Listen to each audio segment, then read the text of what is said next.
Hi, I'm Dr. Tom Dieters, editor-at-large for Muscle and Fitness magazine. I am thrilled and honored to welcome you to the Muscle and Fitness Training System.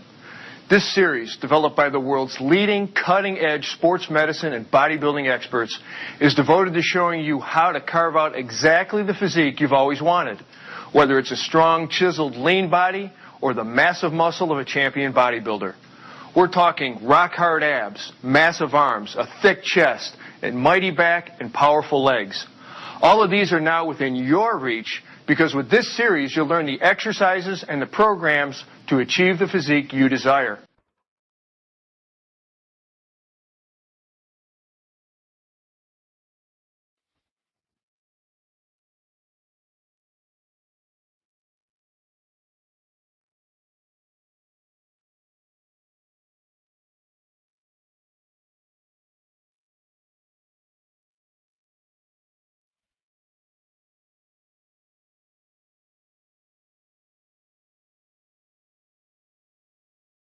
During this program, we're going to concentrate on showing you how to build the arms you've always dreamed of.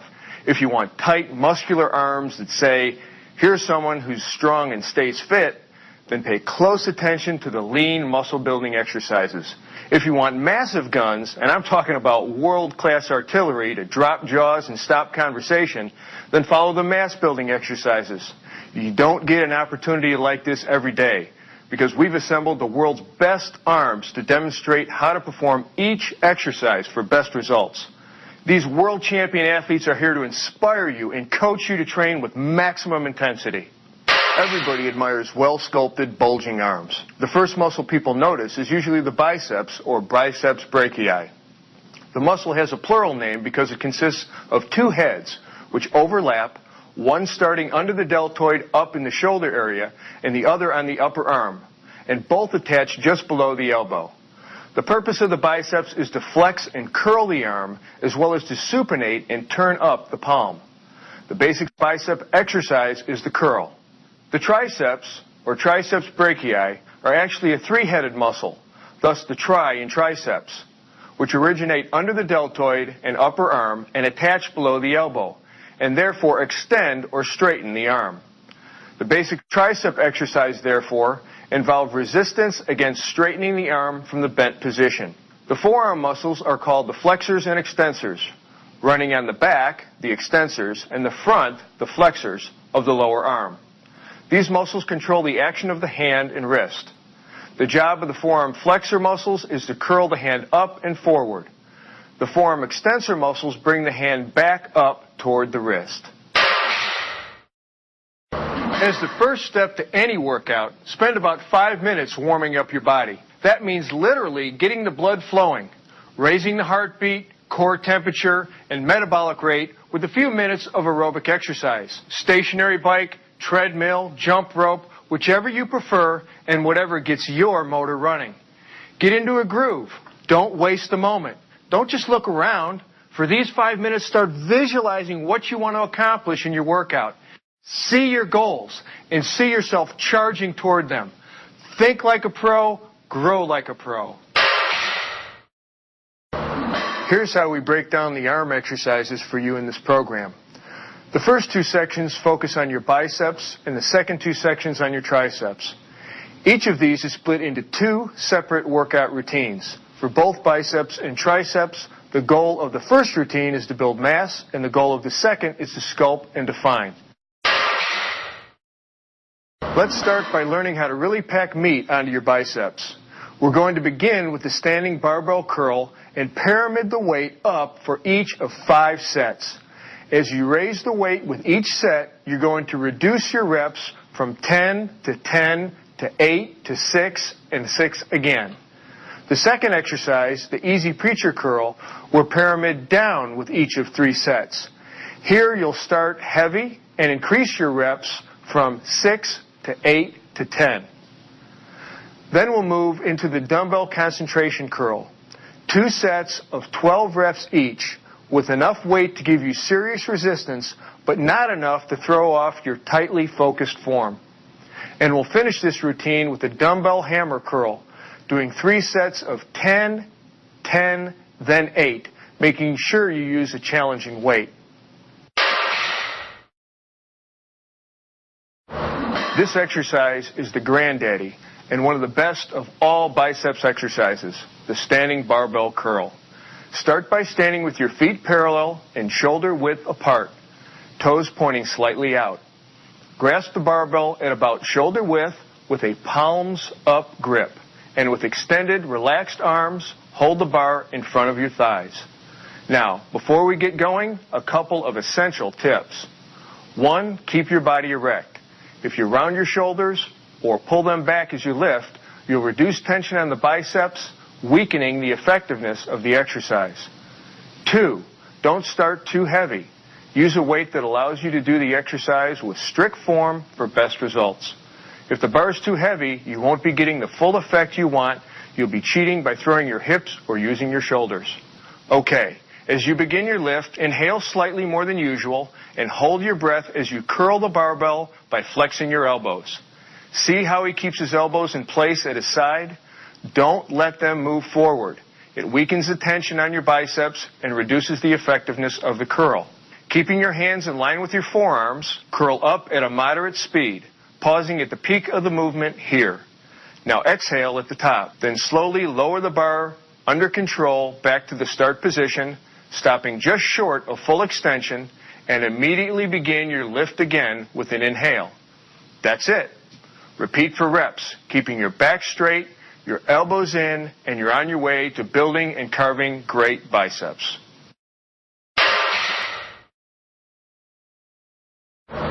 The preacher curl, done with proper technique, focuses tension into your biceps by limiting the involvement of the back and shoulders, making this a super intense exercise. Place the backs of your upper arms against the inclined support pad, adjusting the pad height so you're sitting in a fairly erect, stable position. Hold the easy bar or dumbbell with a palms-up grip, bending your elbow right from the start. Here's a performance tip. The top of the pad should go all the way up into your armpit to really stabilize the shoulder joint. Now, inhale slightly more than usual, and as you hold your breath, slowly flex your elbows to curl the weight up, exhaling as you reach the top of the movement, which should be with your forearms vertical or slightly beyond. Now return to the start position, under control, stopping before your arms lock straight out. And you heavy lifters, this last caution is especially for you. For those of you who want to intensify the muscle contraction, here's an alternative. When you get fatigued, only go down to about a 90-degree angle in your elbows, then go back up and peak at the top. Perfect. Now finish it out with a maximum contraction of the muscles, pause, and lower back down to the starting position.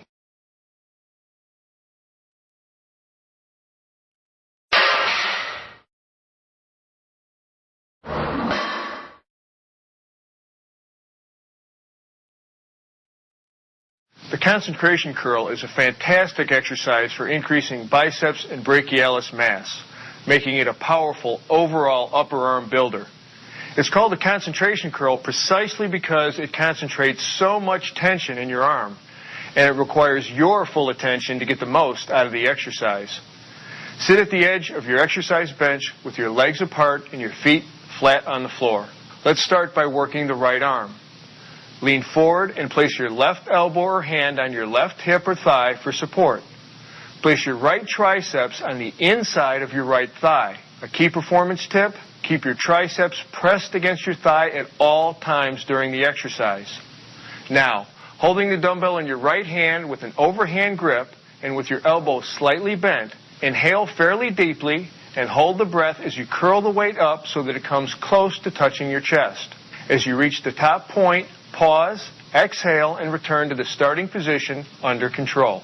To vary your workout and work the biceps a little harder, turn the dumbbell up or supinate slightly as you curl toward the top of the movement, then return back to a straight wrist or neutral position as you lower down to the starting point.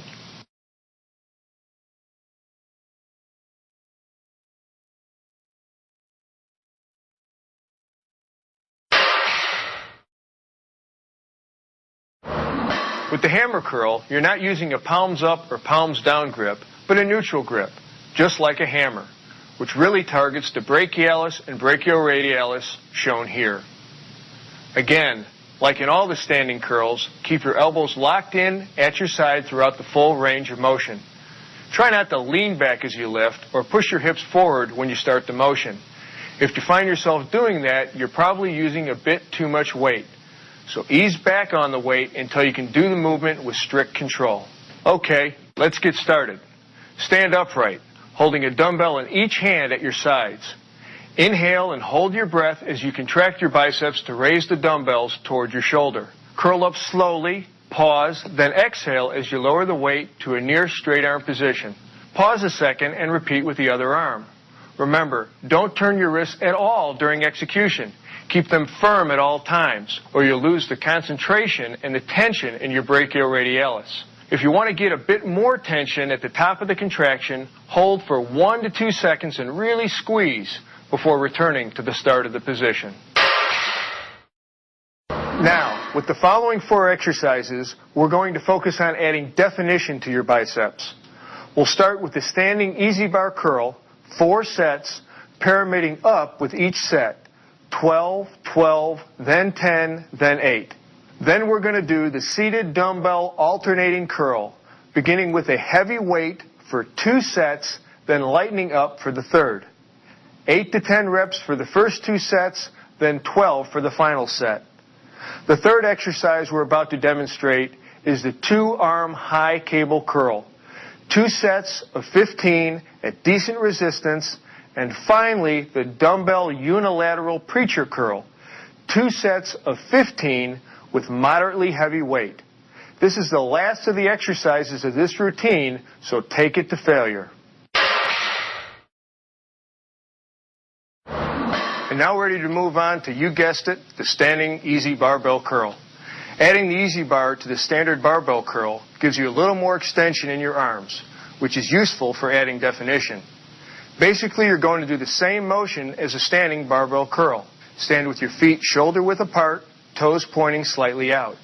Grasp the bar about shoulder width with a palms up grip, and with extended, relaxed arms, hold the bar in front of your thighs. Keeping your body erect, inhale slightly more than usual, and hold your breath as you curl the easy bar by flexing your elbows. Don't let your elbows move forward. That reduces the tension in your biceps as well as the effectiveness of the curl. Keeping your hands in line with your forearms, curl up at a moderate speed. Exhale at the top, then slowly lower the bar under control back to the starting position, stopping just short of full extension, and immediately begin your lift again.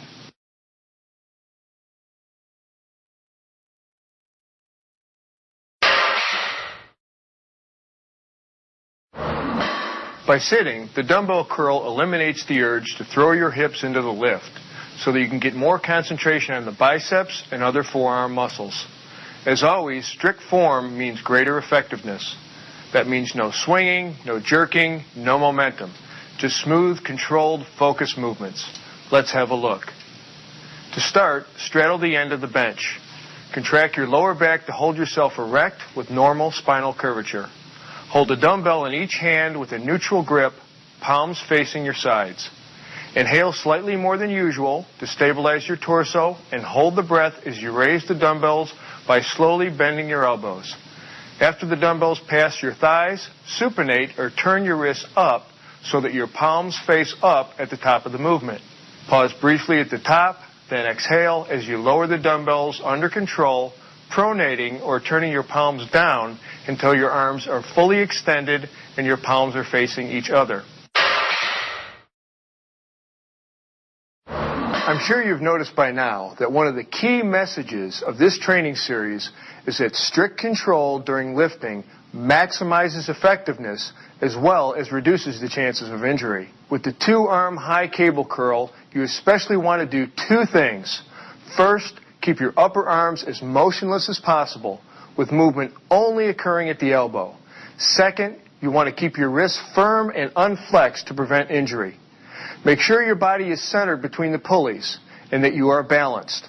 If you can, adjust the pulley height so the handles start at about 12 to 15 inches above shoulder level. Now grasp the handles with a palms up grip and stand or sit midway between the stacks. If you're sitting, be sure to keep your feet planted firmly on the ground and your body weight planted in your hips. Take your starting position. See how his arms are slightly flexed out to his sides? They can be positioned level with the ground or just above. Now inhale and hold your breath as you bend your elbows, pulling the handles toward your head until your forearms are well past the vertical position. Pull as tight as you can, then hold and squeeze for 2 seconds. Then exhale and return with strict control back to the start position. Pause momentarily here, keeping the muscle tense, then repeat for reps. You know, this exercise has tons of benefits for bodybuilders and powerlifters, but it's also crucial in any kind of athletics that involve pulling or flexion at the elbow, such as climbing, pull-ups, gymnastics, basketball, tennis, martial arts, you name it, across the board. Just make sure you get the biomechanics right.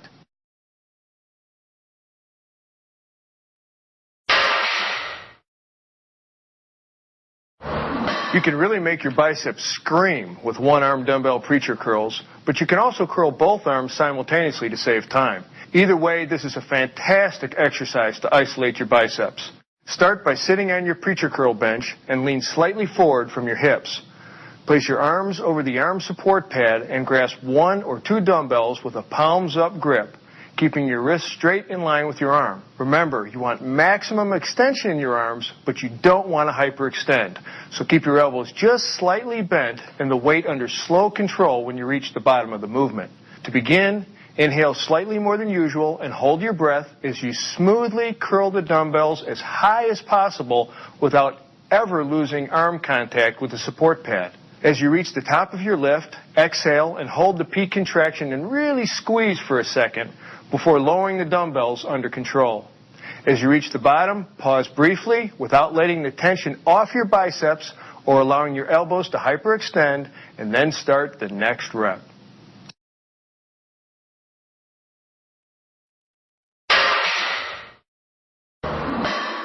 Okay, now that we've reviewed how to build massive biceps to burst the sleeves of your t-shirt, let's look at balancing out that with massive triceps. We're going to start with the close grip bench press, pyramiding up the weight with each of 5 sets. 10 reps, 10 reps, then 8, then 6, then 6. Hey, you want mass, right? All right, then the next exercise is the bench dip, where we'll do 3 sets of perfectly executed reps, 10 each. Then we'll demonstrate the seated easy bar French press, 3 sets, pyramiding down each set with 6 reps at first, then 8, then 10. Push yourself. Start heavy whenever you pyramid down, as you will with the 4th exercise, the rope press down, where we'll do 3 sets at 8 reps, then 10 reps again, or until failure. The close grip bench press is an excellent mass-building compound exercise for the beginning of your triceps workout. Move through these reps when you're fresh and you can handle a little bit more weight before your triceps are fatigued with isolation exercises. The key here is to slide your hands inward a bit and grip the bar with your hands narrower than shoulder width apart. Find a comfortable spot where you can balance the bar with certainty and not overcompensate with the rest of your body. Begin by lying on your bench press station with your head, shoulders, and glutes resting on the bench, and a slight arch in your lumbar spine. The barbell should be racked above you at an accessible height directly above your head. If you don't have access to a rack, have your spotter give you a lift off. Grabbing the bar, palms up, press it up to release it, and lock your arms directly above your chest. This is your starting position. Inhale slightly more than usual and hold your breath as you lower the bar to your chest.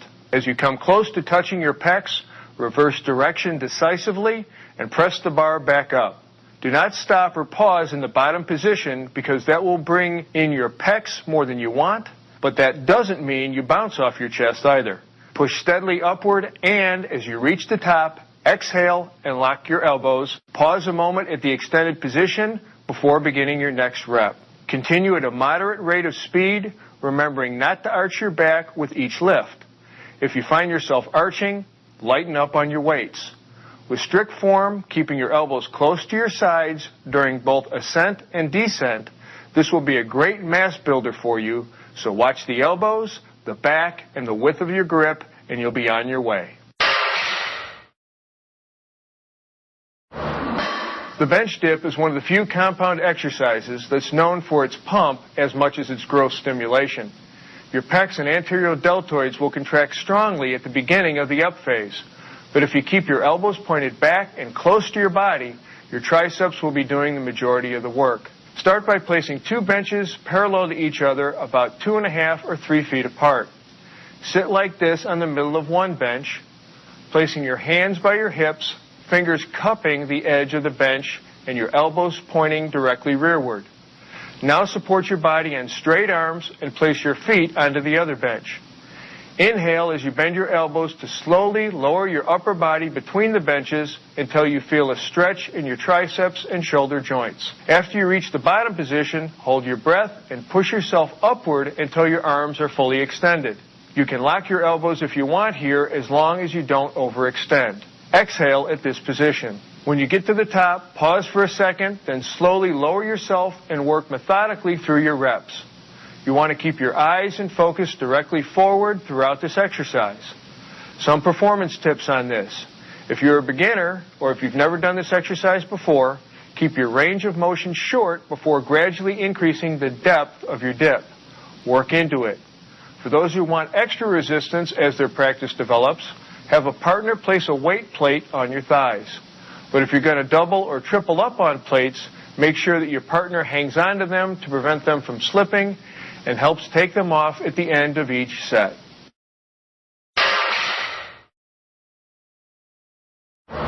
Here we've got another excellent triceps movement, and I'm going to give you a rule to emblazon into your mind throughout this exercise. Keep your elbows stationary and pointed toward the ceiling at all times. Straddle your exercise bench with your feet flat on the floor. Grasping your barbell, keep your torso erect and your eyes looking directly forward. Bend your elbows and raise your arms overhead, allowing your forearm and the bar to hang down behind your head so your elbows point where? Were you listening? That's right, directly upward toward the ceiling. Now, inhale slightly more than usual, hold that breath during the up phase, and keeping your upper arms stationary, press the bar upward until your arms are fully extended. Your little fingers should point forward, ensuring that you are using a neutral grip. Remember not to round your back or lean forward, which decreases the impact of the exercise, as well as it puts excessive stress on your vertebra and shoulder joints. When you hit the peak point in the movement, lock your arms for an even stronger contraction of the triceps, though always be careful not to overextend your joints. And, have I mentioned this? Keep your elbows pointed toward the ceiling the whole time.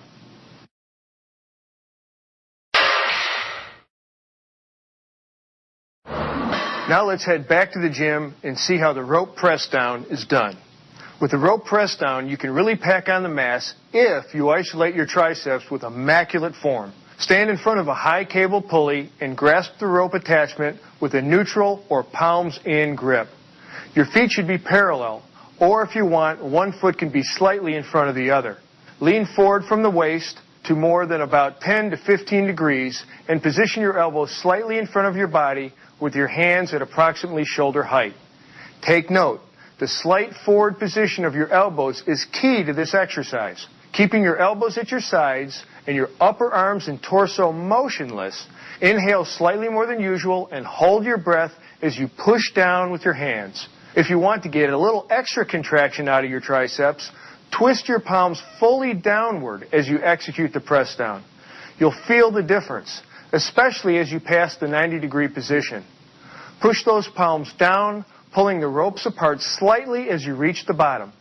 Straighten your arms fully, then exhale as you return to the initial position under control where your forearms are just past parallel to the floor.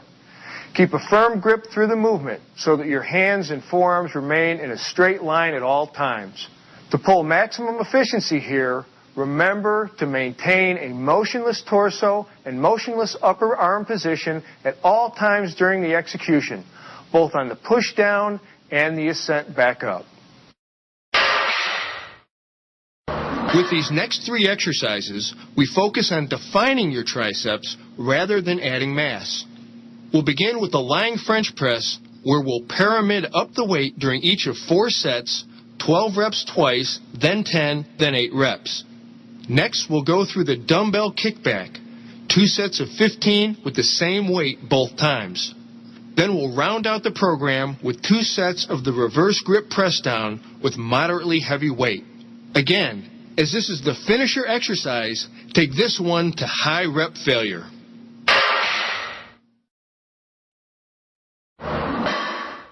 The French press is sometimes called the lying triceps extension and sometimes the nose busters, but you won't break anything if you follow strict form and use a spotter. This exercise is probably one of the best ways to create mass-building contractions of the hard-to-develop long head of the triceps, running right here. To begin, lie face up on a flat bench with your feet squarely on the floor, not up on the bench. Grasp an easy bar or barbell with the palms up, shoulder-width grip. Fully extend your arms upward above your chest, then move them to about a 45-degree angle toward your head. This starting position stretches your triceps.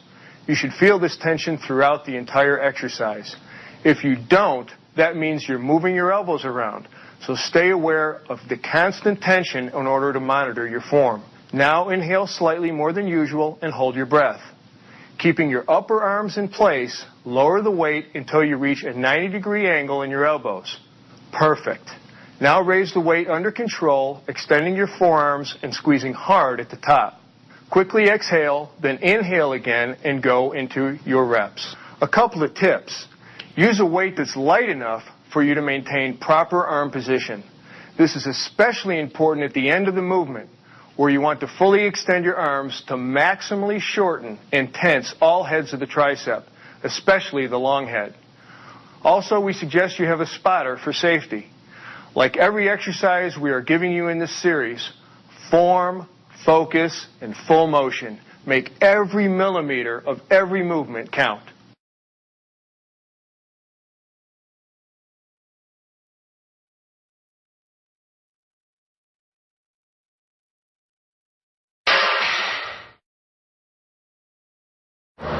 When you watch a segment included on each of these programs on the 27 Weider principles, you'll see just how important it is to vary your workouts, to attack your muscles from different angles with a variety of different approaches.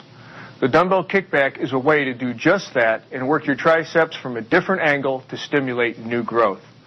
As always, to get maximum effectiveness, you're going to have to give maximum attention to strict form.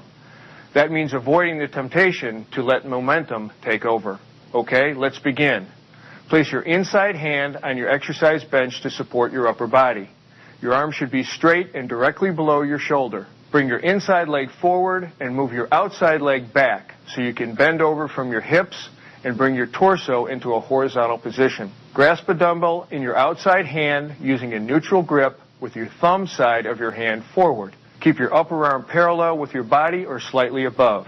Bend your elbows so your forearm is vertical. Inhale slightly more than usual and hold your breath to stabilize your torso as you now straighten your elbow while keeping your upper arm in place. In the top position, your extended arm should be in line with your torso or slightly above.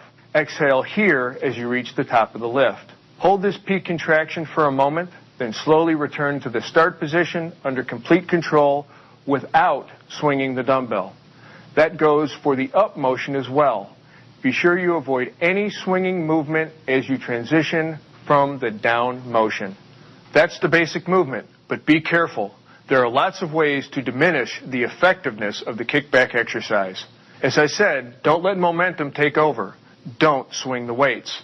Also, you need to keep your torso stabilized and in a horizontal position. If you let your body angle up with your shoulders higher than your hips, you'll end up using momentum to raise the weights, whether you like it or not. Another thing, since the kickback involves all 3 heads of the triceps, you've got to achieve the full range of motion the exercise offers. That means don't overdo the weight. Make sure you fully extend your elbow and raise your arm slightly above the level of your back. Don't twist on the lift. Use only your arm, not your shoulder, to raise the dumbbell. Now let's head over to the gym one last time for triceps and see exactly how the reverse grip press down is done. This press down exercise is a great finisher for the triceps workout. Like any isolation exercise, you want to keep in mind some of the general rules we've talked about. Keeping your torso stable, no swaying, no arching, no bending. You want all your movement coming from the flexion and extension of your elbow. Nowhere else. Start by standing sideways in front of a cable machine so that your working arm lines up with the upper pulley cable. Position the leg farthest from the pulley, slightly in front of the other. If you're working the right arm, your left foot should be slightly out in front of your right foot. Grasp the cable handle with a palms up grip. Your starting position is complete when you pin your elbow firmly at your side and keep your upper arm in line with the side of your body. Now inhale and hold your breath as you pull down, squeezing your triceps to pull the handle down. Keep that working elbow pinned there at the side of your body. Right in there nice and tight. Don't let it move. Push down until your arm is completely extended and hold the contraction for 1 to 2 seconds. Exhale, under control, lower the weight now until you return to the starting position, which should be with your forearm only slightly above parallel to the ground. Don't let the handle come up to your chin or anything like that. Complete a set with one arm, then turn around and repeat with the opposite arm. A couple of performance tips. Keep your working hand in line with that forearm through the exercise. The wrist should never flex or extend. Keep your abs tight throughout and allow your spine to maintain its natural curvature. Finally, this exercise puts a bit of pressure on the thumb. If it's uncomfortable, back off on the weight.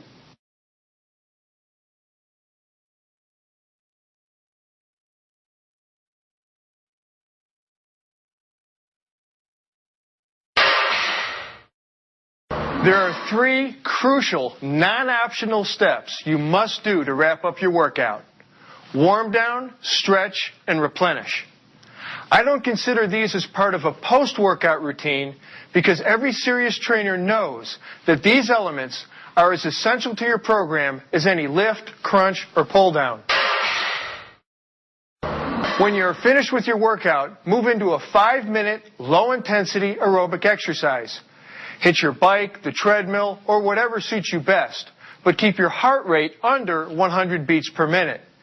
This allows your metabolism to slow gradually and your body to recover in a controlled fashion. The second step of wrapping up your workout is to stretch the muscles you have just worked. For more detail on the importance of stretching, refer to the stretching pod at the end of this program. For now, remember that you should move through stretches with slow, deliberate, controlled movements with no bouncing or jerking. We know that the key to an effective stretching routine to get your body on its way to a healthy recovery is to target the muscles you've been working the hardest. Please review the stretch pod included at the end of this program for more details and benefits on the science of stretching. For now, let's concentrate on the biceps and triceps. For the triceps, we perform the overhead tricep stretch. Raise one arm overhead and rest your biceps against your ear. Bend your elbow so that your hand drops behind your head. With your other hand, grab the elbow of the bent arm, exhale, and slowly pull the elbow with gentle force, no jerking, behind your head. Hold steadily for 20 to 30 seconds. Don't forget, breathing and stretching is just as important as it is with lifting. Inhale deeply, and as you stretch, gently exhale and relax. For your biceps, stand with your back to a long pole or door frame or machine. Lifting one arm to shoulder height, internally rotate the shoulder, grasp the pole or frame, exhale and roll your biceps upwards. Keep your shoulders stable. When you feel the stretch, hold for 20 to 30 seconds. Repeat for both arms at least twice. Replenish your body right after you're finished training. See the nutrition segment of this program for more information.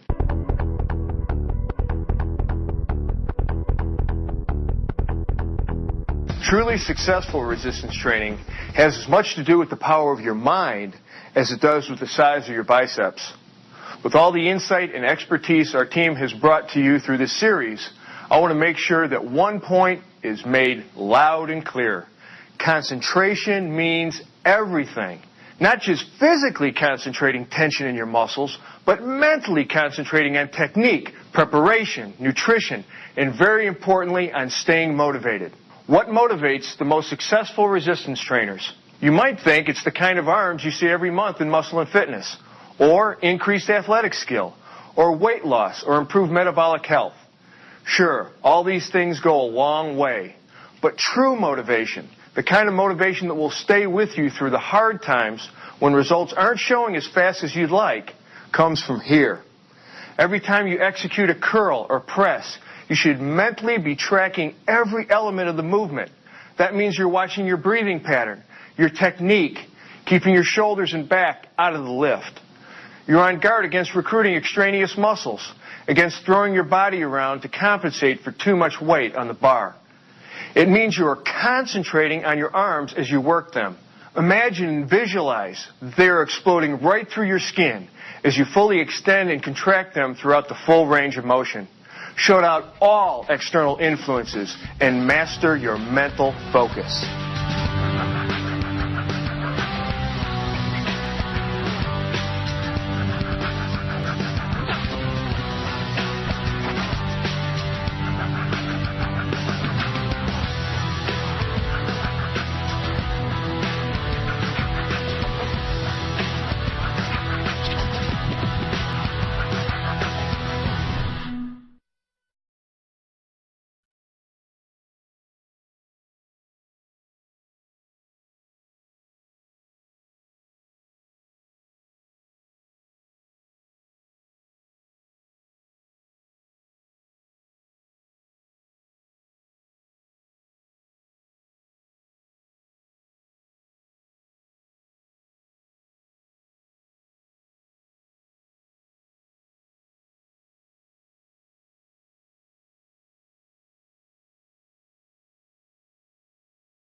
Hi, I'm Dr. Tom Dieters, editor-at-large for Muscle and Fitness magazine.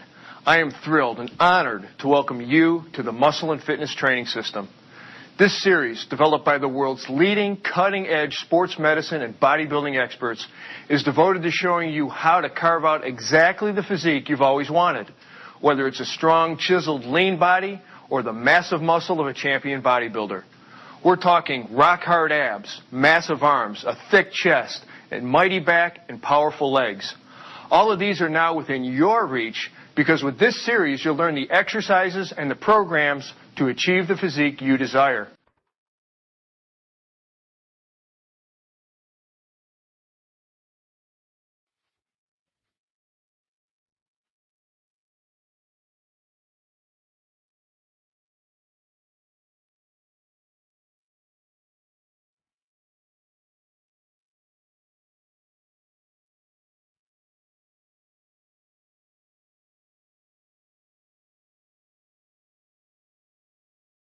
Powerful legs, a broad, chiseled back. These instantly convey a magnetic animal strength as well as powerful athleticism.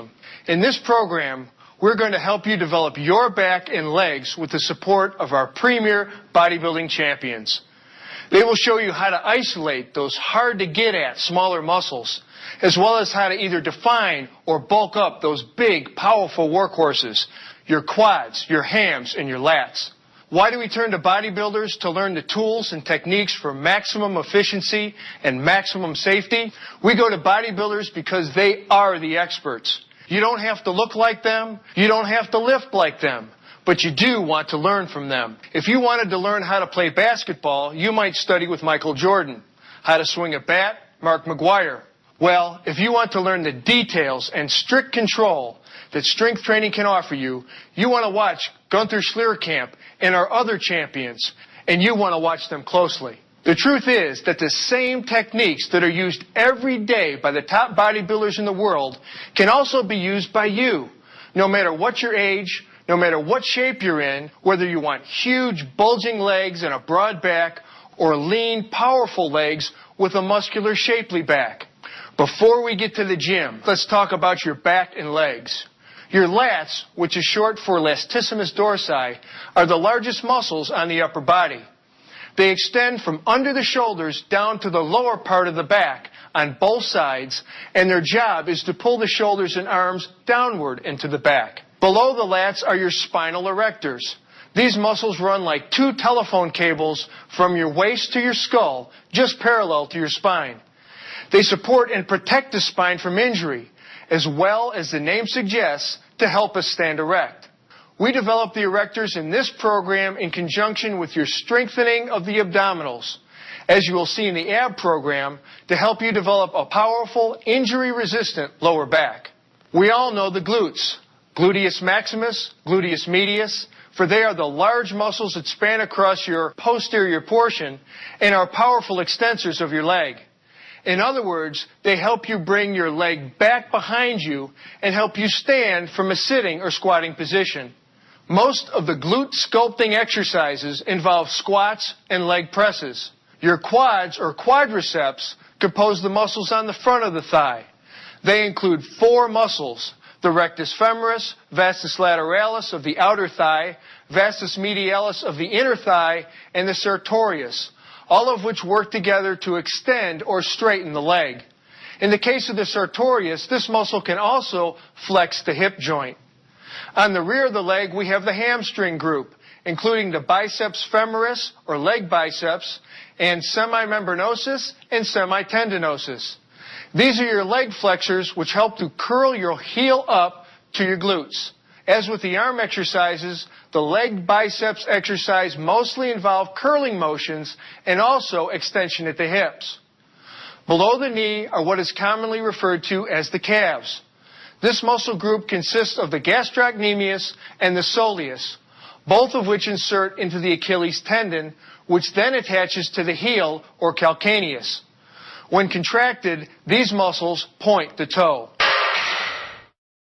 As the first step to any workout, spend about 5 minutes warming up your body. That means literally getting the blood flowing, raising the heartbeat, core temperature, and metabolic rate with a few minutes of aerobic exercise. Stationary bike, treadmill, jump rope, whichever you prefer, and whatever gets your motor running.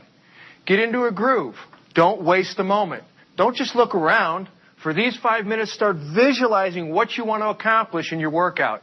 See your goals and see yourself charging toward them. Think like a pro, grow like a pro. Let me say a word about the Back and Legs program. Our expert staff has designed 4 distinct programs, which I'll now take you through. First, the mass gain back workout. Second, the advanced detail back sculpting workout for those of you who don't want to gain mass, but detail what you've got. Third, we'll show you our mass gain leg workout for those who want to build leg mass. And finally, the muscle defining leg workout to help you work and define the leg musculature you've already gained. Let's start with the mass gaining program. Ready? We've designed a killer 5 exercise program for those of you who want a broader, more powerful back. We're going to start with the bent over barbell row. 5 sets of 12, 10, 8, 6, and 6, pyramiding up weight each set. Second, we'll demonstrate the barbell deadlift. Again, pyramiding up weight each of 4 sets, 10 reps at first, then 8, 8, and 6. We'll follow that with the pull down to the front. 3 sets of 8, 8, and 10, starting heavier, then lightening up for the 3rd set. The 4th exercise is a seated cable row. 3 sets, pyramiding down weight, 8 reps, then 10 and 10 again. Then we'll finish this program with a good morning, 2 sets of 10. The bent over barbell row is a staple mass builder for back width and thickness. And with slight variations, you can target different muscles up and down your entire back. Stand with a shoulder width stance with a wide enough grip to allow your elbows to pull back behind your body. Keeping your knees bent slightly, lean forward from the waist until your torso is about 30 degrees above horizontal, head up, looking forward. The barbell should hang down in front of your shins. This is the starting position. Inhale and hold your breath to steady your torso, and pull the bar towards your waist, not your chest. Keep your elbows in close to your sides so that they move rearward as you pull the bar upward. Concentrate on pulling with your back and shoulder muscles, not with your arms, and pull back those elbows as high as possible. In the top position, your elbows should be well above the level of your back. Give attention to your lower spinal erectors as you focus on maintaining the normal curvature of your spine. Keep your torso steady, no swaying or jerking. Lower the barbell under perfect control. You'll notice that when you pull the bar to your waist, the lower fibers of your latissimus dorsi are doing most of the pulling. When your elbows come out more to your sides, you're recruiting more of your upper fibers along with your middle traps, rhomboids, and rear deltoids. To recruit more of your upper back, including your rear deltoids, pull the barbell more toward your chest. This is a more difficult variant, but very effective. Because the weight's moving higher, be extra sure your stance is stable and your torso is locked and stable, and always start with a lighter weight.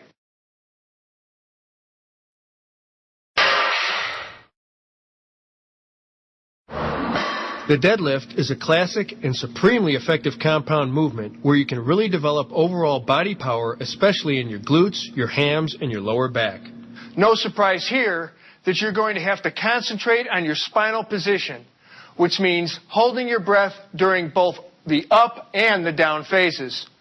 Keep your head up and avoid rounding your shoulders, and never flex or overextend your spine during any part of this exercise. Needless to say, if you're feeling any spinal pain or discomfort, or you find your body swaying to make the lift, lighten up on your weights. Stand erect, holding the barbell with about a shoulder-width grip, your arms extended, and the barbell resting against your thighs. Now contract the muscles of your lower back to lock in the normal curvature of your spine. Then inhale slightly more than usual and hold your breath as you bend over at the hips while bending at the knees. Now push your hips to the rear as you bend your knees, keeping the normal spinal curvature. Incline your trunk forward. Lean in until your torso is inclined about 40 to 45 degrees forward. If you sense that your normal spinal curvature is shifting, don't incline any further. Keep your head and shoulders up and back. That helps keep the energy focused away from your arms. Now raise your trunk back to the erect position. Push your hips forward as you pull your trunk gently backward and upward. When you hit the point of most difficulty on the up phase, exhale forcefully and pause momentarily when you reach the full erect standing position. Remember, you want full extension here to most effectively work your glutes and hams. Don't cheat yourself. Now inhale and repeat into reps. This is one of the best power movements.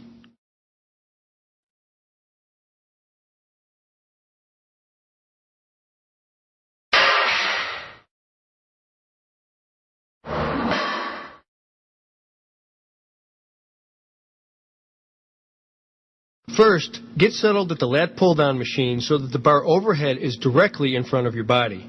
For variety, you can perform the pull-down with a wide grip to stress the upper lats or a more narrow grip to work the lower lats. Let's start wide. Make sure your feet are in full contact with the floor and adjust the machine so the pads fit snugly over your thighs. Grasp the angled ends of the long pull-down bar with your palms facing away. Keep your torso erect, your arms fully extended, and your shoulders elevated in the shape of a wide letter Y. If you have to stand up to grasp the bar, be sure to pull the bar down and then sit down and secure your thighs before you begin. Your arms should be fully extended and your shoulders elevated when you begin the pull down, so you get a full range of motion and optimal development of the upper latissimus dorsi. To initiate, inhale slightly more than usual and hold your breath as you pull down. Squeeze your shoulder blades together and pull down, leading with your elbows. Pull the bar straight down in front of your head to shoulder and upper chest level. As you pull, keep your elbows back slightly and pointed out toward the sides. Imagine that you're bringing your chest up to meet the bar to prevent you from cheating and rounding your back, which will take your lats out of it. Try also to think of your hands as merely hooks. Your biceps shouldn't do the work. Instead, drive your elbows back and down. Exhale as you finish the movement and hold the down position before returning, under control, back to the start position. A couple of maximum performance tips to remember. Hold that breath on the pull down. It stabilizes your torso and creates the abdominal base the muscles can most effectively pull from. If you want to work your biceps, lower lats, and other elbow flexors, try doing reps with a supinated, palms facing you grip, like this. As always, be careful not to jerk or swing with the movement.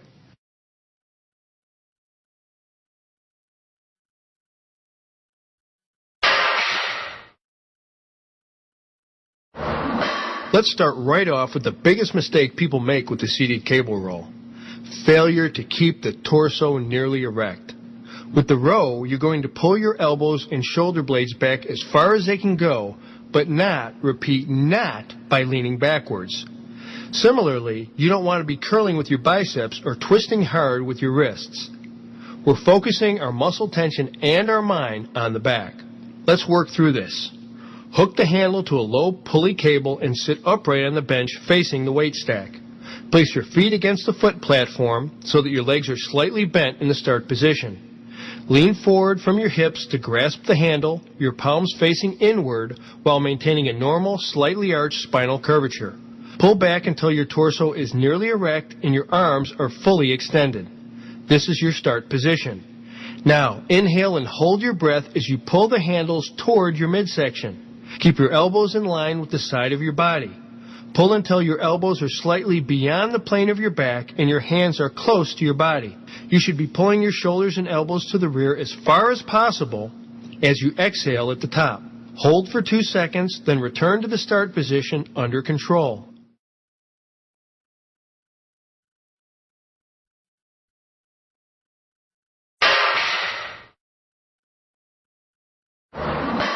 The good morning is an excellent movement to strengthen your hams, glutes, and lower back. The key here is to keep your head up as you bend over. And, as with all lifts of this kind, be mindful of your back. Begin by standing upright with your feet shoulder-width apart, grasping a barbell across the back of your shoulders with a wide grip. Bend your knees slightly for balance and keep the slight natural arch in your lumbar spine at all times. Now, inhale slightly more than usual and hold your breath as you lean forward from your hips. You don't need to go that far down to work your erectors.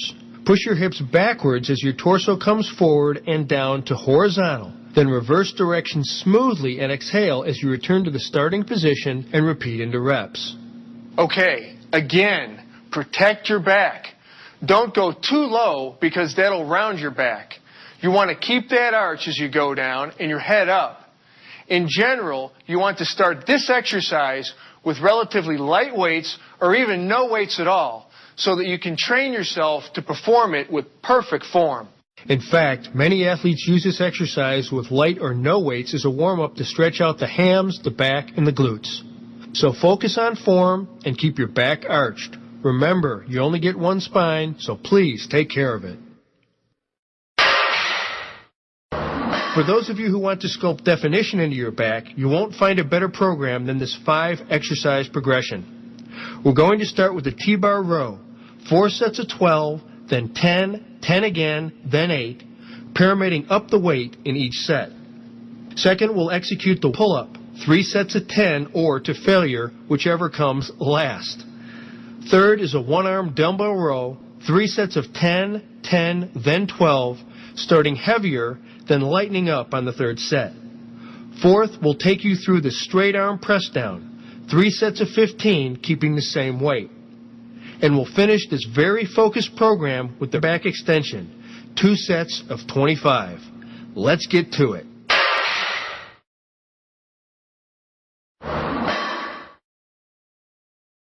The T-bar row uses the machine to help you isolate your lats and middle back with minimum momentum. You're going to want to pay special attention to the start position, where you want to fully extend your arms before beginning. It's crucial to continue to extend fully without bouncing every time you reach the bottom position in order to work your muscles completely and help assure that you don't compromise your development. Let's get started. Lean against the bench with your chest against the support pad and your feet either flat on the floor or on the footrests that are provided. With your arms fully extended, grasp the handles with a neutral grip, palms facing toward each other, or use whatever type of grip the machine allows for. Inhale fairly deeply and hold your breath as you pull the handles toward you, keeping your elbows close to your body. Concentrate on pulling with your back and shoulder muscles and not your biceps. Keeping your torso steady, pull until your elbows are as far beyond your back as possible, squeezing every bit of contraction you can from the exercise. Drive your elbows back. Here, hold at the maximum contraction, then exhale and return to the start position, maintaining perfect control.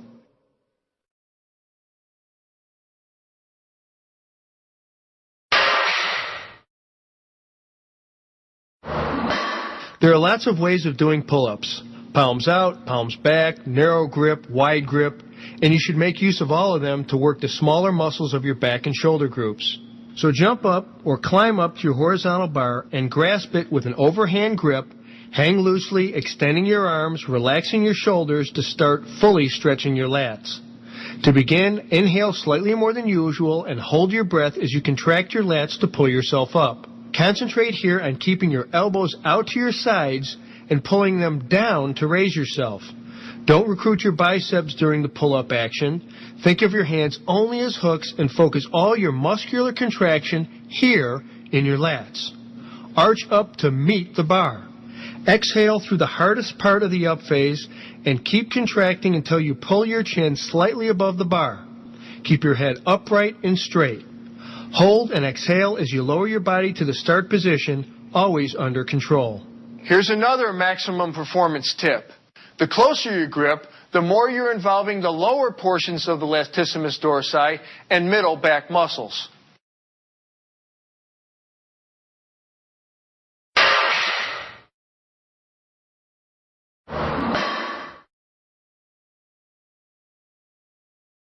The one-arm dumbbell row is an excellent way to work your back and shoulder muscles one side at a time.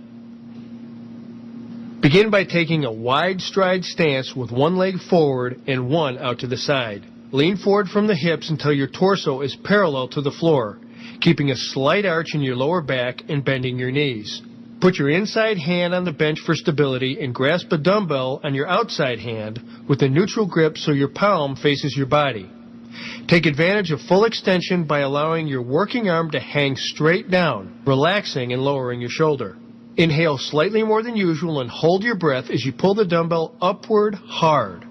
Concentrate on pulling with your shoulder and back muscles to drive your elbow up with your chest out, keeping your elbow in line with your shoulder the whole way up and lifting as high as possible above the level of your back as you exhale. Raise your working shoulder at the top point only slightly, but don't roll it to get the weight up. Focus on keeping your shoulder contracted and your shoulder and back parallel to the floor.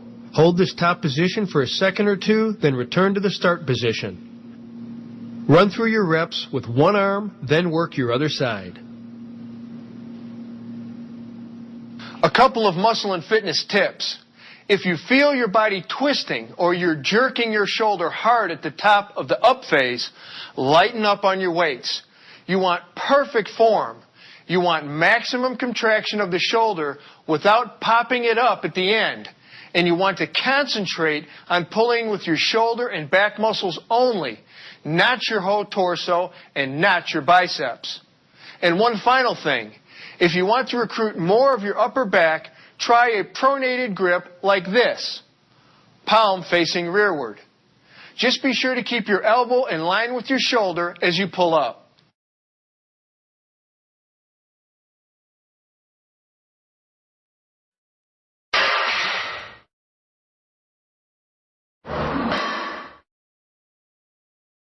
The straight arm lat pull down targets your lats differently because you're going to keep your arms straight throughout the movement.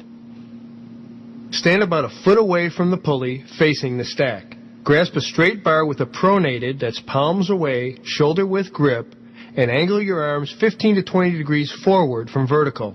Keep your elbows bent just slightly. To start, inhale and hold your breath as you pull down with straight arms throughout the range of motion. Focus your mind on pulling from the shoulders only until the bar is hip high. Keep your torso erect as you pull down, contracting the muscles of the lower back to maintain this posture. Hold the contraction in the bottom position for up to 2 seconds, keeping your back straight at all times. As you move into reps under strict control, be careful not to lean into the cable, which will feel easier but will reduce the stress on the muscles.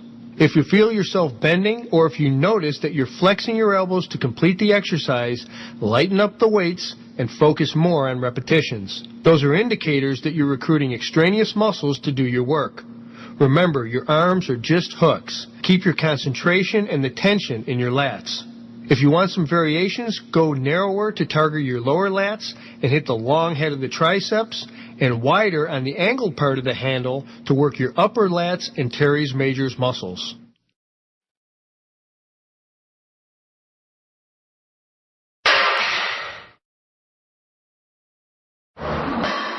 The back extension is by far the best exercise to strengthen your lower back muscles. Take your position on the chair, lying face down and locking your ankles in under the rollers or pads. Allow your upper body to hang down, place your hands behind your head, inhale, and holding your breath, curl your torso up in a controlled motion. Try to extend a little bit beyond a straight body line, arching your back just slightly at the peak position. Hold that for a second or two, then, exhaling, return to the start position and move steadily into reps, keeping continuous tension on your spinal erectors. Try to keep in mind that at all times you are drawing all the arching motion from your lower back and nowhere else. Now we're going to focus on putting mass on your legs with 6 specialized exercises. We'll begin with the barbell squat. 5 sets, pyramiding up the weight with each set, 12 reps, 10, 8, 6, and 6 again. Second, we'll pyramid down in the hack squat. 4 sets, 6 reps twice, then 8, then 10. Third, we'll demonstrate the Romanian deadlift. 3 sets of 10, 10, and 8, adding extra weight on the third set. Fourth, we'll pyramid down again, this time with the leg extension. 3 sets of 8, 10, and 10. Fifth is a lying leg curl. 2 sets of 10, then 12, also pyramiding down. And finally, the standing calf raise. 3 sets of 15, 12, then 12, pyramiding up with each set. These 6 exercises will provide you with an extremely thorough mass-building workout for your legs.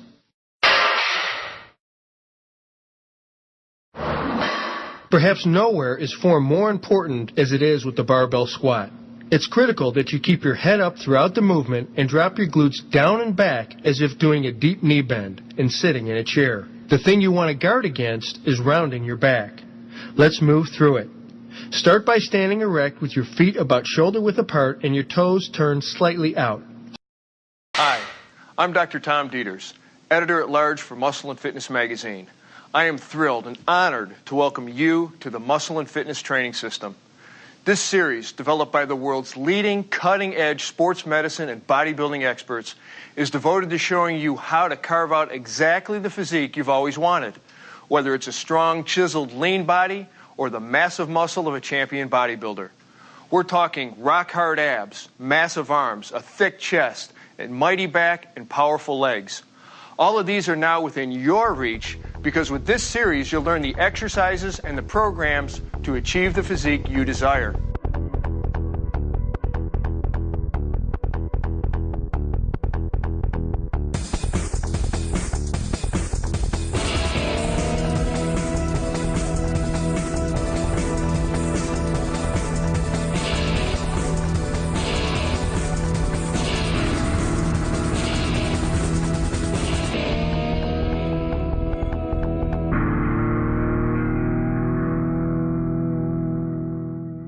You know what it's like when you see someone with a powerfully sculpted chest and shoulders. You can practically see the pecs rippling right through their shirt. You can sense the delts bulging and flexing alongside their necks. You can see it in their posture. You can see it in their demeanor.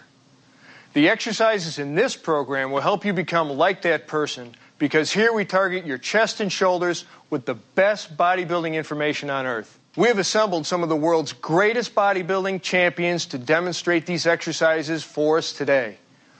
Pay close attention because these champions have perfectly chiseled upper bodies to help you see exactly how each of these muscles perform during your workout. Why do we turn to bodybuilders to learn the tools and techniques for maximum efficiency and maximum safety? We go to bodybuilders because they are the experts. You don't have to look like them, you don't have to lift like them, but you do want to learn from them. If you wanted to learn how to play basketball, you might study with Michael Jordan. How to swing a bat, Mark McGuire. Well, if you want to learn the details and strict control that effective strength training requires, you want to watch Gunther Schlierkamp and the other top athletes we have for you here today, and you want to watch them closely. The truth is that the same techniques that are used every day by the top bodybuilders in the world can also be used by you, no matter what your age, no matter what shape you're in, no matter what your personal fitness goals are. So before we get to the gym, let's see how your chest and shoulder muscles work. Your shoulder muscles, or deltoids, consist of 3 thick, triangular muscle bellies, each of which performs different movements. These bellies are commonly referred to as the front, side, and rear deltoids. They originate from the clavicle and the scapula at the rear of the shoulder and extend down to insert on the upper arm. The function of the deltoid group is to lift and rotate the arm. Basically, the front deltoid lifts the arm to the front, the side deltoid lifts the arm to the side, and the rear deltoid lifts the arm to the rear. Your traps, or trapezius muscles, are the muscles on the upper and middle back that insert up into the base of your skull. Their job is to lift the entire shoulder girdle, such as when you do a shrug, and draw the scapula, the large flat bones that form the back of the shoulder girdle, up and down and toward each other, as well as to help turn the head. Your chest muscles, the pectorals or pecs, consist of 2 parts, the upper and lower portion. The upper part attaches to the collarbone and the lower part attaches to the breastbone, spreading out like a fan to cover the rib cage. The basic function of your pecs is to pull the upper arm across the front of your body and to rotate the upper arm inward. As the first step to any workout, spend about 5 minutes warming up your body. That means literally getting the blood flowing, raising the heartbeat, core temperature, and metabolic rate with a few minutes of aerobic exercise. Stationary bike, treadmill, jump rope, whichever you prefer, and whatever gets your motor running. Get into a groove. Don't waste a moment. Don't just look around. For these 5 minutes, start visualizing what you want to accomplish in your workout. See your goals and see yourself charging toward them. Think like a pro, grow like a pro.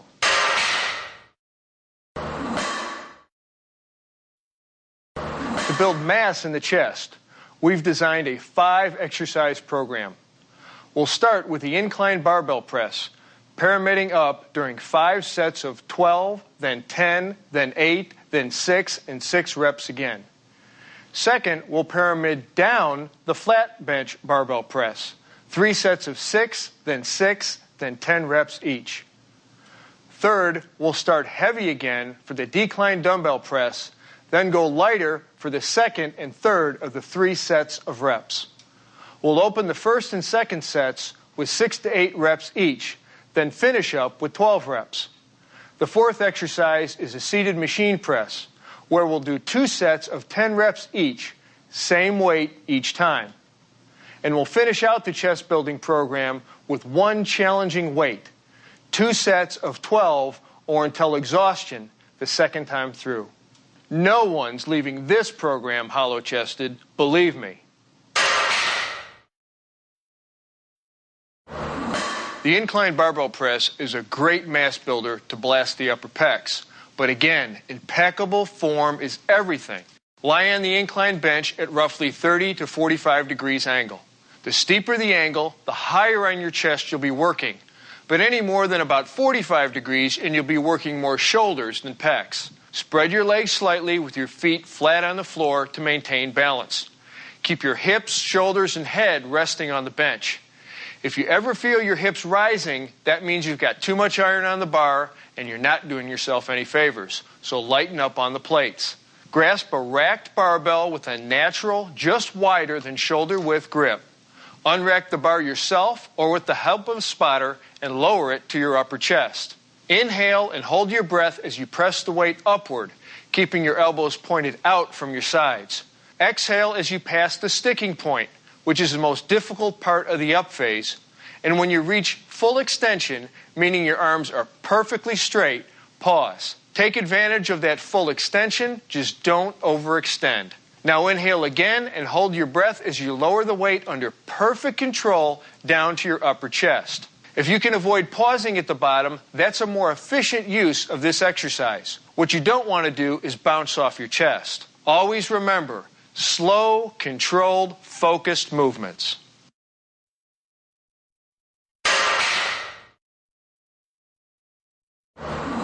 This classic pec builder depends on perfect form and continuous motion.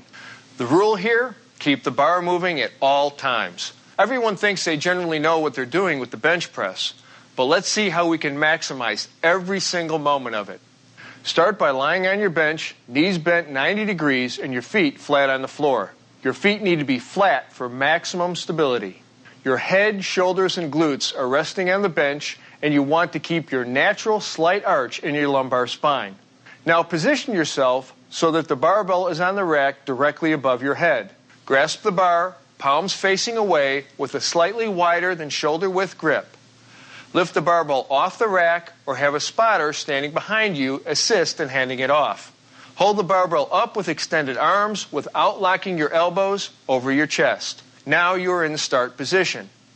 Inhale and hold that breath as you lower the barbell until it barely touches your lower chest while keeping your elbows out from your body.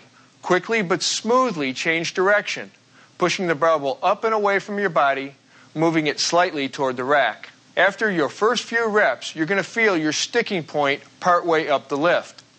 As you push through it, reach peak position with your arms fully extended, then exhale. Lower the barbell at a slow to moderate rate and continue your reps focusing on a constant, fluid, controlled motion.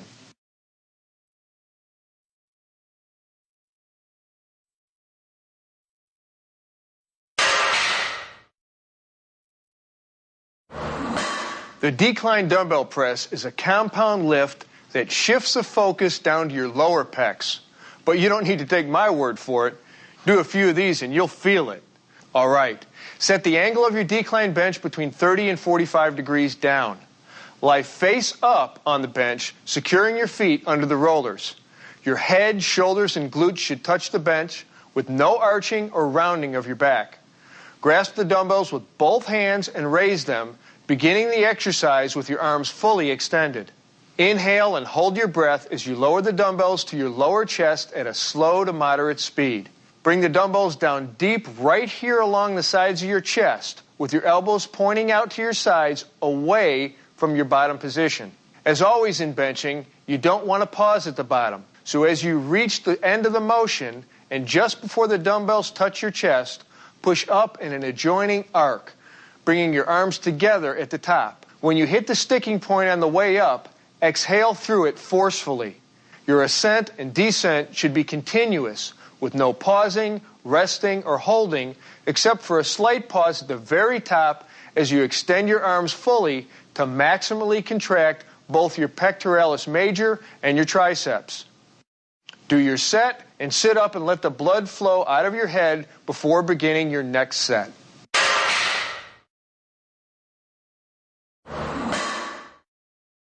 Okay, let's go over to the gym for the seated machine press. Machines let you focus on the contraction of muscles without having to worry about balancing free weights. You can also concentrate on shifting your grip for variety, trying out neutral grips, for instance, if the machines have them, allowing you to mix things up a bit.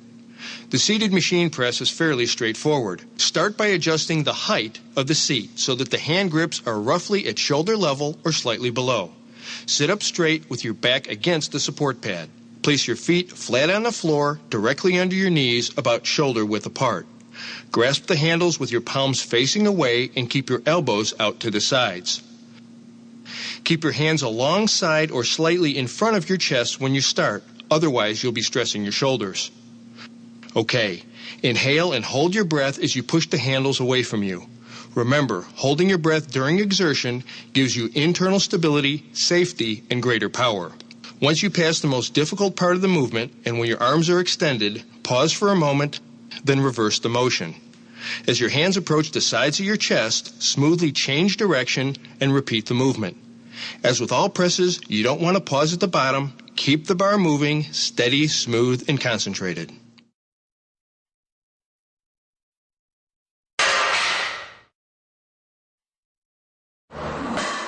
The cable crossover is a great way to isolate your pecs, but you have to be very careful not to bring your arms into it, as tempting as that may be. To keep the stress in your pecs, keep your elbows locked and slightly bent throughout the movement to prevent excessive stress on the elbow joint. When you bring the cables across, pretend that you are hugging a giant barrel or tree. Here we go. Grasp the stirrup handles attached to a pair of high cable pulleys with a palms down grip. Stand in the middle of the two pulleys and take one short step forward with one foot staggered slightly for balance. Bend forward at the waist about 15 to 30 degrees, maintaining your normal spinal curvature. In the starting position, your arms should be out to the sides like this and nearly perpendicular to your body. Your elbows should be bent slightly and stiff. To begin, inhale and hold your breath for that extra power and stability as you begin the slightly downward forward pull, holding your body stationary to assure the movement is focused and under control at all times. Keeping your elbows bent slightly, pull your arms forward until your hands come together. Or better yet, even slightly across in front of your body. Hug that barrel and squeeze. Hold the contracted position for a second as you exhale, then return to the starting position. Now don't let your arms extend fully, keeping that bend in the elbows at the end point of the movement. If you don't, you'll be recruiting your triceps and you'll be stressing your shoulder joints unnecessarily. A couple of comments. In general, the more you bend over, the more you will be shifting emphasis to the middle and upper pectoral region. The more you stand upright, the more intensely you will recruit the lower pectoral region.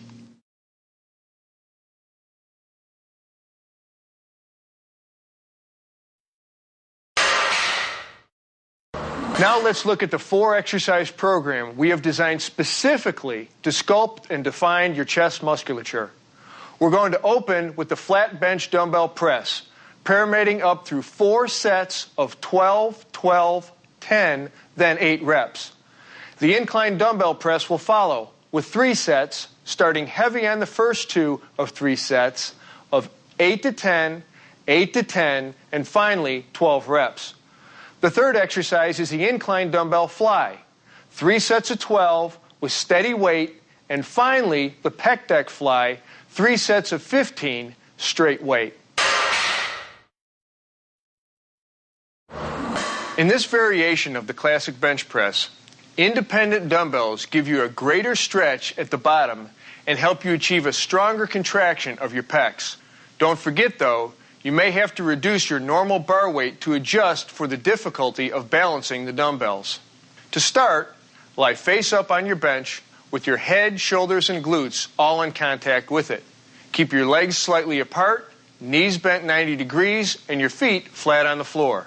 Hold the dumbbell in each hand with a pronated grip, your arms fully extended so that the weights are directly above your chest and touching each other.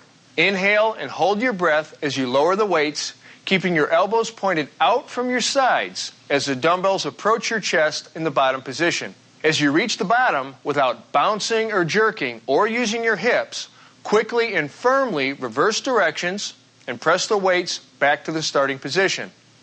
When you hit the most difficult point of the up phase, exhale hard through it until your arms are completely extended above your chest.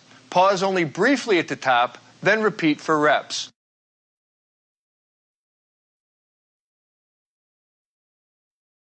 Here's a variation. You can do the dumbbell press with a neutral grip, in which your palms face your torso and your elbows stay closer to your sides. This involves more of the upper portion of the pecs together with the anterior delts, and it also puts a little bit of additional stress on the triceps.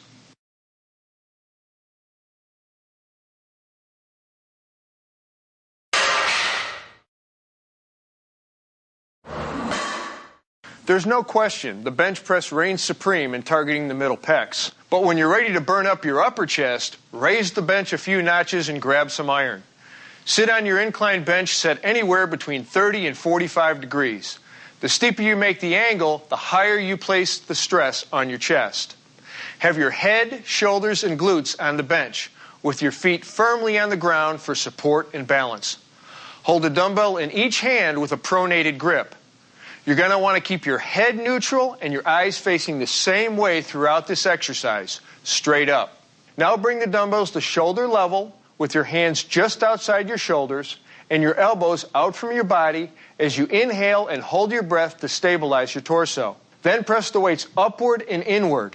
As you pass the most difficult part of the up phase, exhale hard right up to your full extension overhead. Pause in this overhead position, and here you can actually squeeze the dumbbells together like you're trying to crush a walnut for added intensity. Slowly inhale and hold your breath, lowering the weights to the starting position, then press up again into reps.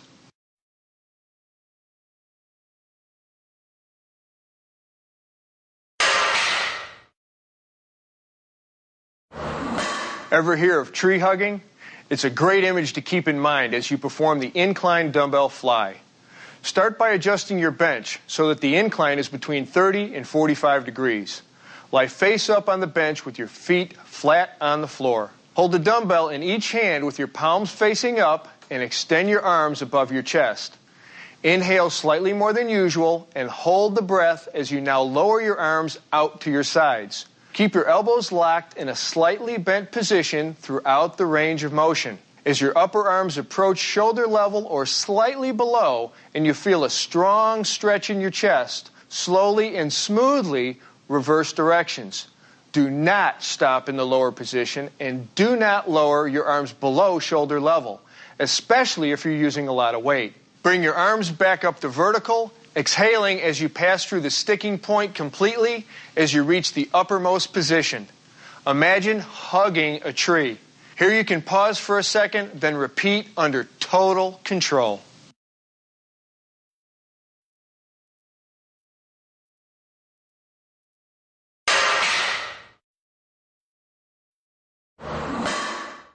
Here's a chance for you to really blast your pecs at the end of your workout with the pec deck machine.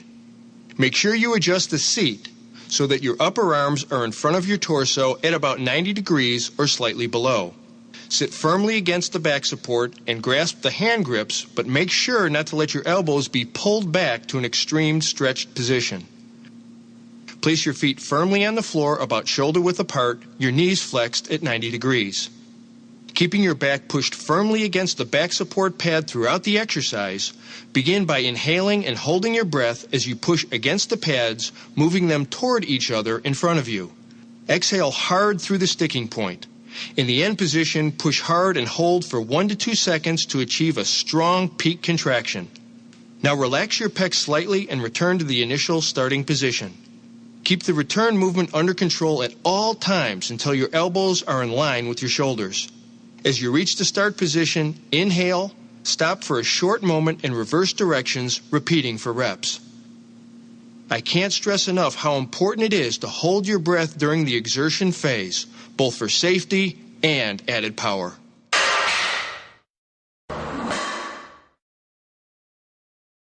Now we're going to walk you through a 5-exercise program that is designed to pack mass onto your shoulders.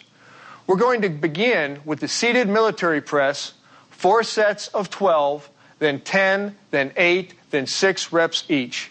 Pyramiding the weight up as the number of reps come down. Second, we'll show you how to maximize the seated dumbbell press, where you'll start heavy and pyramid down each of 3 sets, raising your reps from 6 to 8 to 10. Third, we'll demonstrate the front dumbbell raise, 2 sets of 10 at the same weight. Fourth, we'll do another raise, the dumbbell lateral raise, 3 sets of 8, 8, then 10, starting with a heavy dumbbell the first 2 times through and dropping the weight for the 3rd set. Finally, we'll finish with the bent over dumbbell raise. Again, 3 sets of 8, 8, and 10, heavy on the first 2 sets and lighter on the 3rd. Let's do it.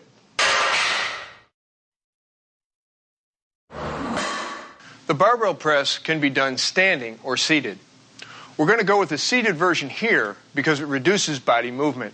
We also recommend it as a safer alternative to the behind-the-neck press that some lifters prefer. To begin, make sure your bar is not overloaded, but that it offers serious resistance. Use a spotter if you can. Grasp your bar with a firm, palms-up grip. Then slowly and deliberately, keeping your shoulders back and your chest out while maintaining normal spinal curvature, inhale, hold the breath, and press the bar directly overhead. Keep your eyes directly forward or up slightly. Get every inch out of your extension to get full contraction not only of your delts, but in your upper traps as well. Pause only slightly at the top, exhale, and return to the starting position and move steadily into your reps.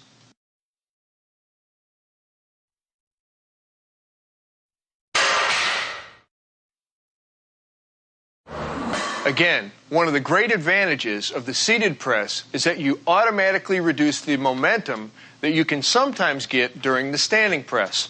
Another advantage, the seated version forces you to remain more upright. You can develop more intensity this way and at the same time gain greater stability. To begin, select a padded seat. Grasp and raise your dumbbells to shoulder level so that you have a palms-up grip. Importantly, make sure your thumb is wrapped around the bar. This thumb placement could mean the difference between safety and serious injury if you fatigue or lose control of the dumbbells. Now, slowly and deliberately, avoiding any jerking or swinging motions, keeping your shoulders back and your chest out while maintaining normal spinal curvature, inhale, hold the breath, and press the dumbbells directly overhead. Keep your eyes directly forward or up slightly. Get every inch out of your extension to get full contraction not only in your delts, but in your upper traps as well. A couple of tips. Remember, unlike the standing overhead press, you're not using your legs as shock absorbers, so be cautious about overdoing the weight. Wearing a belt can further help stabilize your spine. Keep your torso steady throughout, keep your abs tight, and move through your reps with a smooth, firm motion and total concentration.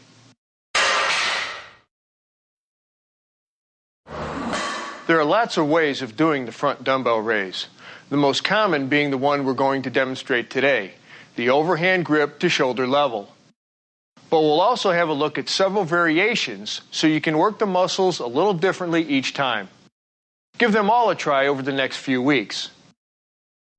To begin the exercise, stand in a stable, natural, upright position with a dumbbell in each hand, arms straight down and hands in front of your thighs. You can hold them with a pronated grip, like this, or with a neutral grip. That's with your palms facing each other. As you raise your arms directly in front of your body, inhale and hold that breath. Keep your arms straight without allowing your elbow joints to lock. Hold back on the body English and let your shoulders do the work. As you reach the top position just above shoulder level, exhale and return to the start position under strict control. Pause for a second, then repeat for reps. All right, how do we maximize this exercise? If you want extra contraction in your anterior deltoids here, use the neutral grip. If you want to really rip up your upper pecs, use more weight and don't worry about extending the dumbbells above shoulder level. If it's the traps and serratus anterior, here under the arms, you're looking to work, then raise the weights all the way directly overhead like this. Always under control on the way up and on the way down. And if you want to mix it up a little, do alternative lifts. Left, right, working at a moderate rate of speed to assure that you don't swing and that you get the full range of motion. For general development of your upper torso muscle groups with this exercise, and with all exercises, I want to stress, get the form right. Don't use so much weight that you're pushing forward with your hips or leaning back. Technique is everything.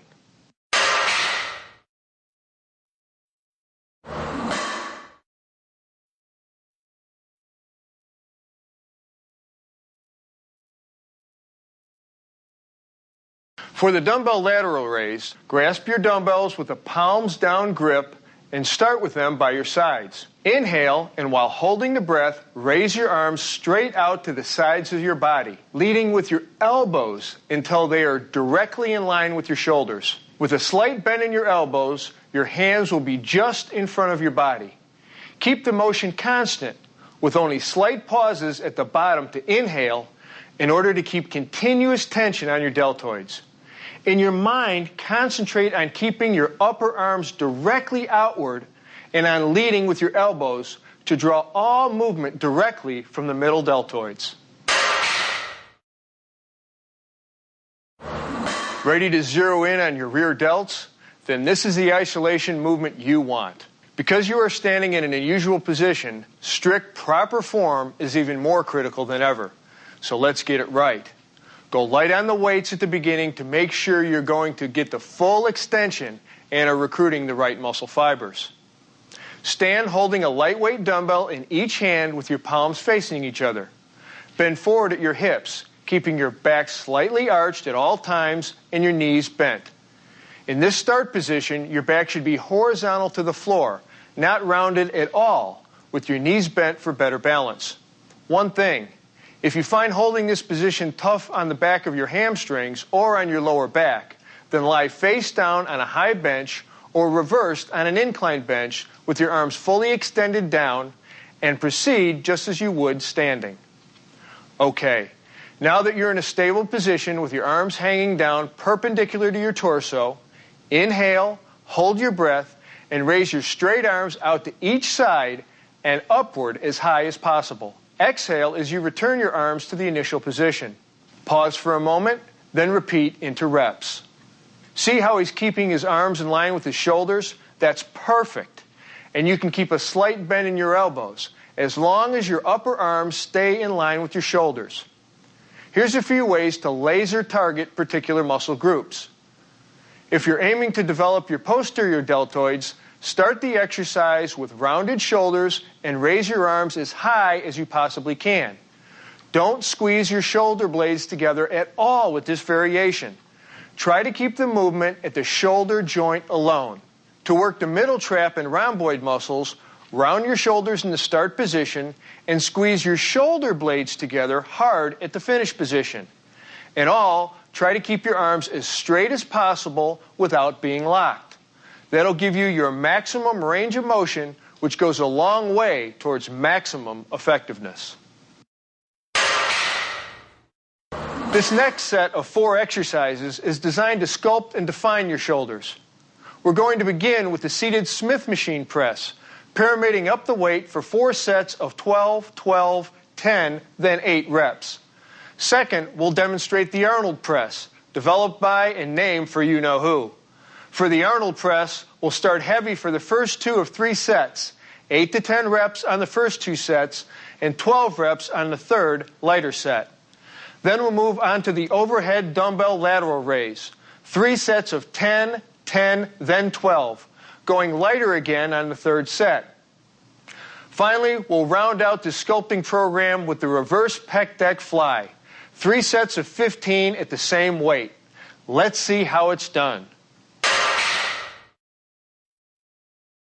Now we're going to use the Smith machine to work the deltoids, while giving secondary emphasis on the triceps. First, it's important that you set the machine and seat properly. Adjust the seat so the bar can come down to the very top of your upper chest. Many people make the mistake of bringing the bar down too far in front of them, but I think of it this way. The bar should almost graze your nose on its ascent and descent. Take an overhand grip on the bar, hands 4 to 6 inches wider than your shoulders. Unrack and lower the bar to the starting position. Now, while inhaling and holding the breath, use your shoulders to push the bar straight upward to arm's length, being careful not to lock your elbows. Pause at the top for a moment, then lower the bar back to the starting position and repeat with proper form. Just a note for those of you who really like to pile on the weights. While Smith machines are designed to be self-spotting, a spotter is still a good idea for particular exercises like heavy presses or squats. Because you're probably not going to worry about balancing the weight, you might be tempted to push yourself to the limit. So having a spotter can be a handy and wise movement, allowing you to use the Weider forced reps principle and to stay safe. The Arnold press works several muscle groups throughout the shoulder and upper back. Because this unique exercise involves an unusual twisting action, I recommend you start with relatively light weights as you learn and feel the rhythm of the movement. As with the other presses, don't lean backwards, try to maintain an erect torso position throughout, and keep your vision focused forwards. And above all, move with smooth, controlled motions, no jerking or swinging or arching. To begin the Arnold press, sit on your exercise bench with a back support and bend your knees so your feet are flat on the floor. With your arms bent and your elbows in line or slightly in front of your body, hold a dumbbell in each hand at about shoulder height. Turn your palms to face your body. This is your start position. Inhale slightly more than usual and hold your breath as you press the dumbbells upward, keeping your eyes focused forward. Now here's the difference. As the dumbbells start to pass the top of your head, rotate your arms inward so you end up with a pronated grip. That's with your palms facing forward away from your body as your arms reach full extension. Without hyperextending your elbows, fully extend your arms, exhale, pause, and return to the initial position under control, rotating your arms as you lower the dumbbells with your palms facing you.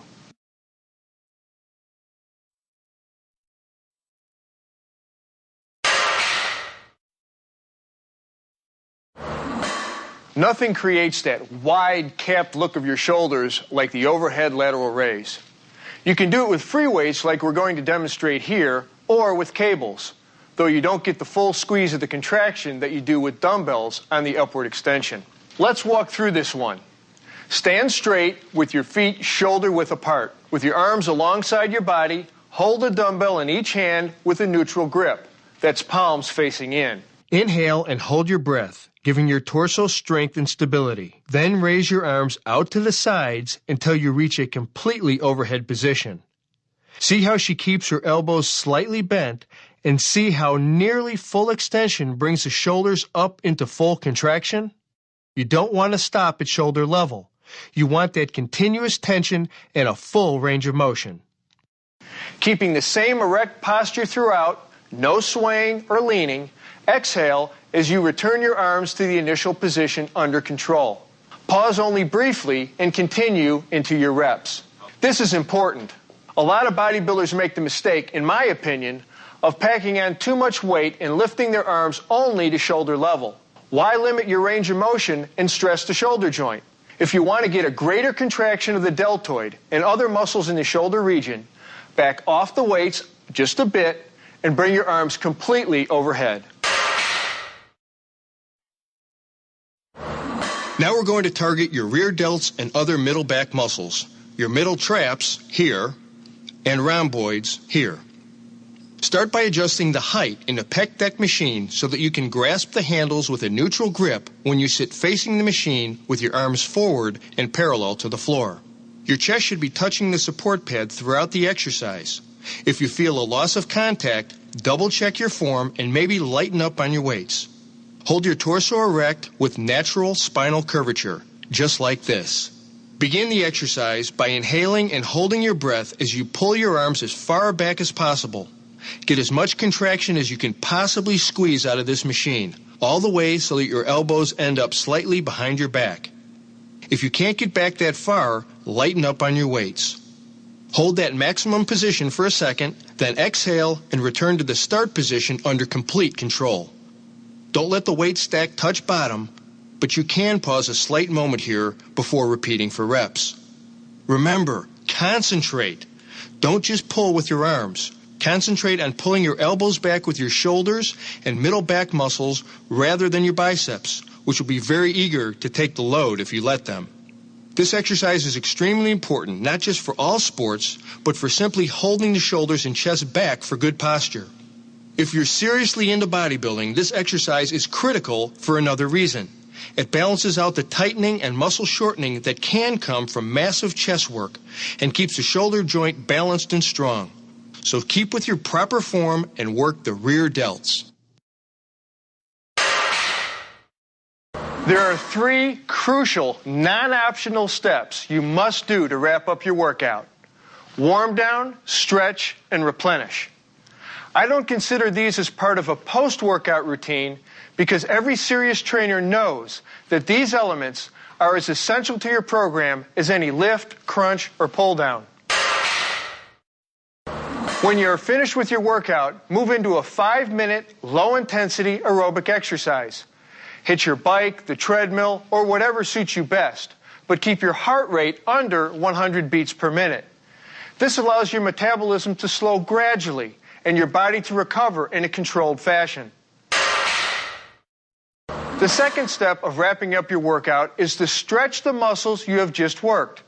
For more detail on the importance of stretching, refer to the stretching pod at the end of this program. For now, remember that you should move through stretches with slow, deliberate, controlled movements with no bouncing or jerking.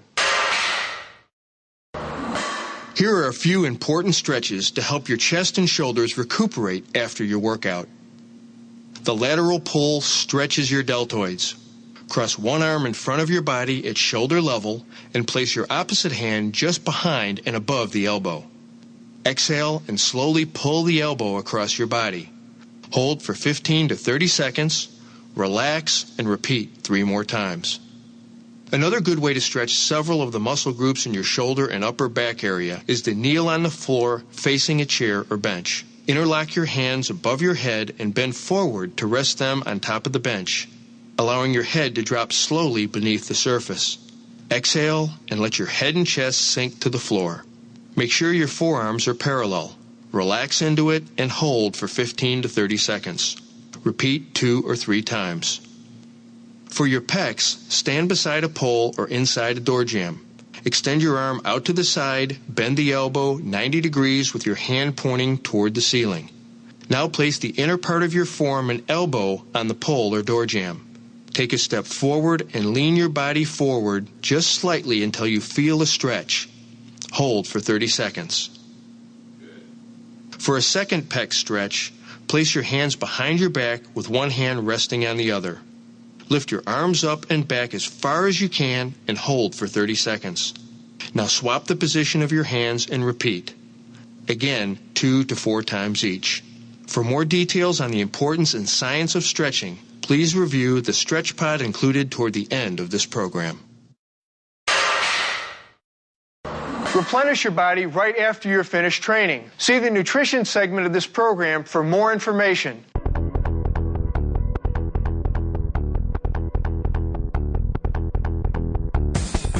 Truly successful resistance training has as much to do with the power of your mind as it does with the size of your pecs. With all the insight and expertise our team has brought to you throughout this series, I want to make sure that one crucial point becomes loud and clear. Concentration means everything. Not just physically concentrating tension in your muscles, but mentally concentrating on technique, preparation, nutrition, and very importantly, on staying motivated. What motivates the most successful resistance trainers? You might think the kind of chest and shoulders you see every month in Muscle and Fitness, or increased athletic skill, or weight loss, or improved metabolic health.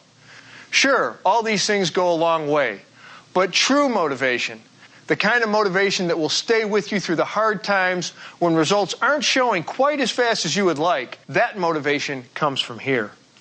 Every time you execute an exercise, you should be mentally tracking every element of that movement. That means you're watching your breathing pattern, your technique, keeping your shoulders and back out of it. You're on guard against recruiting extraneous muscles, against throwing your body around to compensate for too much weight on the bar. It means you are concentrating on your muscles as you work them.